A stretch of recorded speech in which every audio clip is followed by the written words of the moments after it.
শহরের এক কোণায় ধীরে ধীরে বৃষ্টি পড়ছে। ভেজা রাস্তার আলো ঝিলমিল করছে, আর সেই আলোর নিচে একা দাঁড়িয়ে আছে আরিয়ান। হাতে ধরা পুরনো সেই চিঠি, যা তাকে আজও ভুলতে দেয় না একটি নামকে, মেহরিন। 2 বছর আগে ভুল বোঝাবুঝি আর দূরত্ব তাদের ভেঙে দিয়েছিল। কথা হলেই ঝগড়া, আর ভালোবাসা যেন হারিয়ে যাওয়ার পথে। কিন্তু সত্যিই কি ভালোবাসা কখনো শেষ হয়? হঠাৎ মেহরিনের একটি মেসেজ, তুমি কি একটু সময় দিতে পারবে, কথা আছে। সেই মুহূর্তে আরিয়ানের বুক ধড়ফড় করে উঠল। 2 বছর পর আবার পুরনো সেই কফি শপে ঢুকতেই আরিয়ানের চোখে পড়ল একই টেবিলে বসে আছে মেহরিন।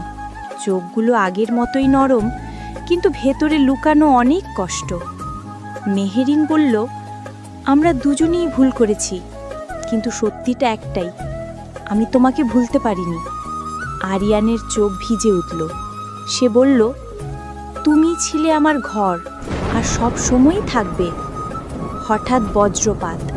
মেহরিন আরিয়ানের হাতটা শক্ত করে ধরে বলল, চলো আবার শুরু করি, এবার ভুলগুলো ছাড়াই। বৃষ্টি থেমে গেল। শহরের কফি শপে 2টা হারিয়ে যাওয়া হৃদয় আবার এক হয়ে গেল।